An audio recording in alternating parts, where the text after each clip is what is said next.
esvaziar-se de si mesmo para encher-se de Deus.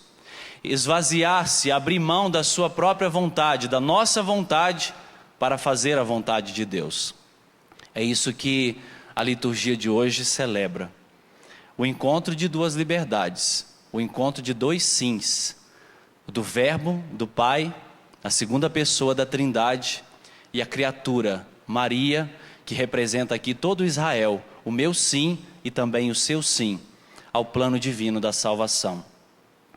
Bom, esta solenidade que celebramos hoje, ela se torna para nós a base da fé cristã. O mistério da encarnação do Verbo é para os cristãos o que há de essencial. Para que sejamos salvos, nós precisamos acreditar nesse mistério. O Verbo divino se fez carne e habitou no meio de nós. Isso é a centralidade da nossa fé. E o Catecismo da Igreja Católica, do número 484 ao 507, ele vai trazer para nós o mistério desta verdade. A encarnação do Verbo na história da humanidade. Esta solenidade, nós a entendemos em dois aspectos. Um aspecto cristológico e um aspecto mariológico. Cristológico porque a segunda leitura de hoje da carta aos Hebreus vai mostrar para nós quem é a figura principal deste mistério que celebramos, que não é Maria. A segunda leitura vai nos recordar que o protagonista deste mistério que celebramos é o Cristo, é a encarnação do Verbo. Então, nós entendemos que o Verbo, ele se fez o filho da Virgem, e a Virgem se faz mãe de Deus. Por isso é cristológico e mariológico. Por isso é iniciativa de Deus e resposta do ser humano. Por isso é graça de Deus, bondade de Deus e resposta do ser humano. Em Cristo e em Maria nós contemplamos essas duas dimensões. Que isso acontece na nossa vida todos os dias. Deus, Ele também todos os dias nos visita com uma iniciativa de amor, nos chamando a participar do seu plano de amor, e nós também respondemos com o nosso sim todos os dias a este projeto, a esta iniciativa do amor de Deus. Agora, nós poderíamos nos perguntar, mas poderia ser qualquer outra virgem, não é? Alguns por aí dizem, Maria é uma mulher qualquer, que poderia ser qualquer uma. Mas nos mistérios de Deus não existe o si. Quando nós adentramos no mistério da vida de Deus, quando nós colocamos a nossa vida na dinâmica de Deus, não existe essa partícula si, esse condicional. Não existe.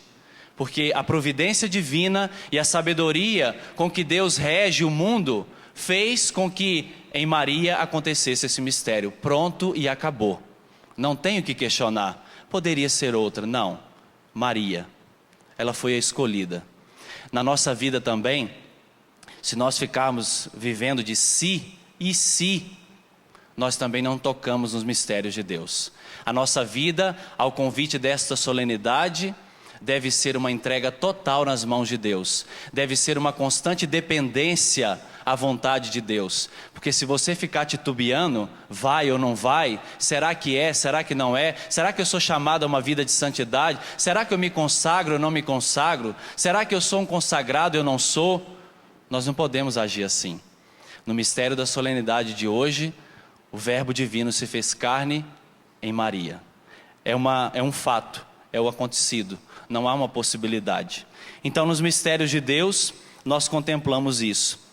E aí, como o padre disse, e o Papa Paulo VI, ele fala na sua encíclica Marialis Cultus, no número 6, que a solenidade que celebramos hoje é verdadeiramente o encontro de dois sims. O sim do Verbo para redimir a humanidade, e o sim da nova Eva, virgem, fiel e obediente. São duas realidades que se encontram. E aí, como o padre lembrou, a segunda leitura de hoje da carta aos Hebreus, nos aponta o protagonista dessa festa, dessa solenidade, que está muito bem expresso naquilo que nós cantamos no Salmo, né? Você se recorda? O que nós cantamos no refrão? Eis que venho fazer com prazer a vossa vontade, Senhor. Jesus assumiu, já no seio da Trindade, o desejo de fazer com prazer a vontade do Pai. É o encontro dos dois sims. Aquele que Jesus deu no seio da Trindade, ecoou no seio que Maria deu naquela pequena aldeia de Nazaré. Aquilo, diz um bonito hino ontem, das vésperas, das primeiras vésperas dessa solenidade, que o que não cabia no mundo, coube no seio da Virgem Maria. O grande se tornou pequeno no seio da Virgem Maria. Dorme com um barulho desse, né? Deus habitar no meu interior. O grande, o todo-poderoso escolher a minha humanidade frágil, limitada. Porque quando nós olhamos para Maria, nós também contemplamos o que em nós acontece a partir desse mistério. Maria é ícone do povo de Deus. Maria é ícone da igreja. Então olhe para esse mistério, mas enxergando você também, sendo alvo de tamanha graça, de tamanha misericórdia. Pense você nas suas misérias, nas suas fraquezas, na limitação da sua humanidade, mas essa humanidade que foi profundamente amada por Deus, e Deus desejou fazer habitação no seu coração e no meu coração. Dá para dormir com um barulho desse? É grande demais, meus irmãos. É uma graça tremenda, é um amor incomparável. E aí nós entendemos que a finalidade da encarnação do Verbo é justamente reconciliar o ser humano que foi atingido pelo pecado original, o ser humano que estava incapaz de se relacionar com Deus, o ser humano que era incapaz de participar da vida de Deus. Agora, na pessoa do Verbo encarnado, ele pode participar novamente dessa amizade com Deus e levar essa amizade à plenitude, porque existia um projeto inicial. O ser humano foi criado já salvo por Deus, porque diz a teologia que Deus já cria salvando e salva criando. Então, desde o ato criador, desde o início da sua existência, Deus já está salvando a sua vida.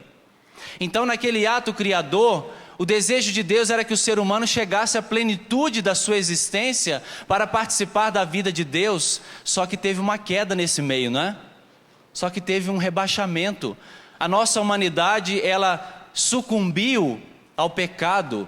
Então foi necessário que o Filho de Deus redimisse essa humanidade, nos colocasse de novo neste horizonte, enxergando a nossa finalidade, enxergando a nossa meta.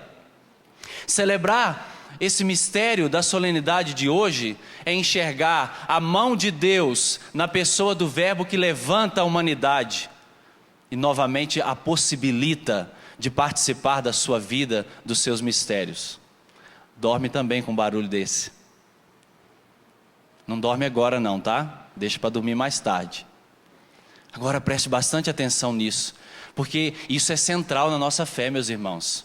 Se você não acreditar nisso, o resto vai por água abaixo. Isso é central na fé cristã. Isso é essencial para nós. Não dá para abrir mão deste mistério.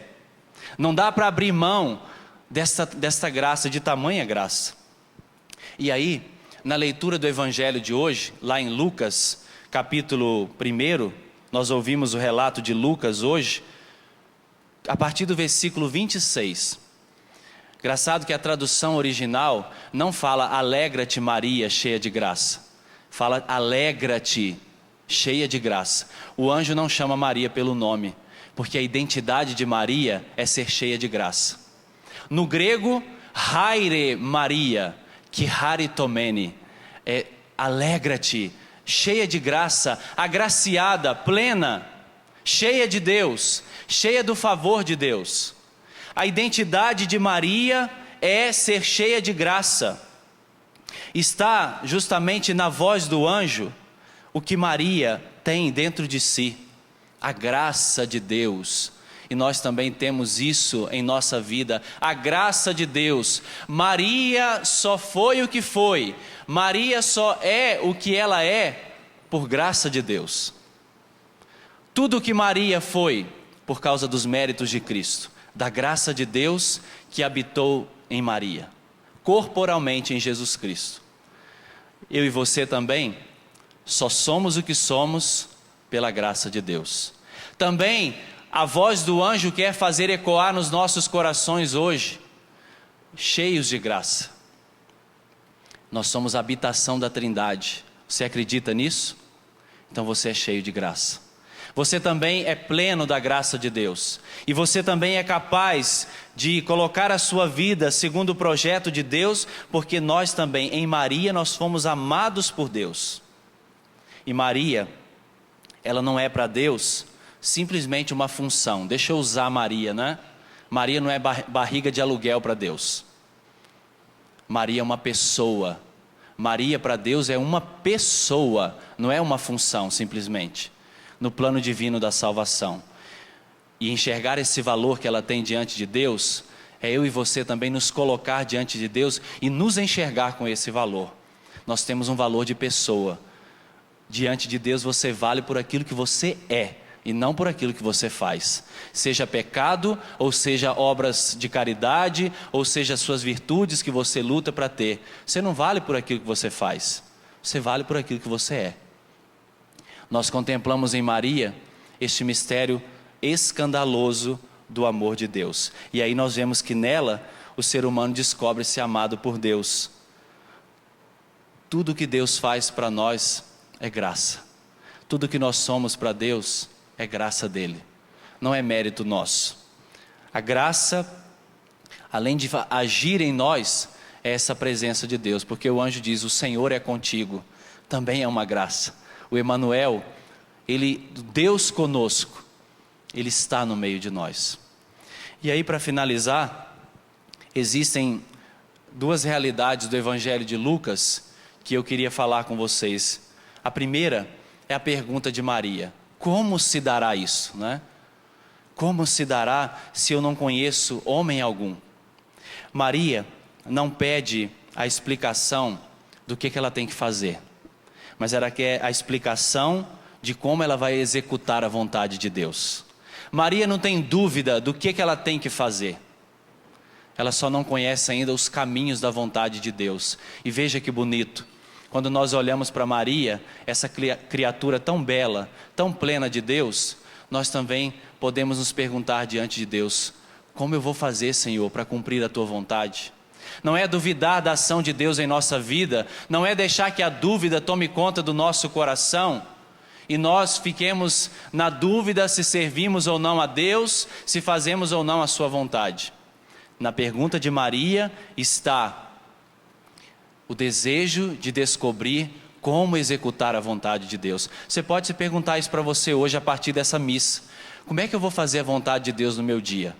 Como eu vou fazer a vontade de Deus lá no meu trabalho? Como é que eu faço a vontade de Deus na minha família, com aqueles problemas, com aquelas dificuldades? Como é que eu vou fazer a vontade de Deus na minha comunidade, dentro da minha casa fraterna? Como é que eu vou fazer a vontade de Deus no meu trabalho santificado? Como, Senhor, que eu faço a tua vontade? Pergunte isso para Deus hoje. Agora, tenha a coragem de fazer como Maria no final do relato de hoje, que é a segunda coisa que eu quero falar com vocês. Eis aqui a serva do Senhor. Eu volto ao que eu falei no início desta homilia. Celebrar a solenidade de Maria nos faz compreender que nela nós enxergamos como é que deve ser o nosso comportamento diante de Deus. Esvaziar-se de si mesmo para encher-se totalmente de Deus. Eis aqui a serva do Senhor. Ou seja, eu abro mão da minha liberdade. Eu abro mão da minha vontade para fazer, Senhor, a tua vontade. E aí, nós finalizamos. O padre disse que no início da homilia que era um encontro de quantos sims? Agora são 3. Porque no final, quando Maria adere com todo o seu coração ao projeto de Deus, nós contemplamos mais um sim.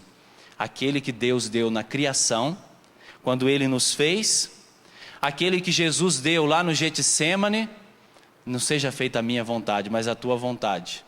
E agora, o sim que Maria dá diante do anjo: eis aqui a serva do Senhor, faça-se em mim segundo a tua palavra, a tua vontade.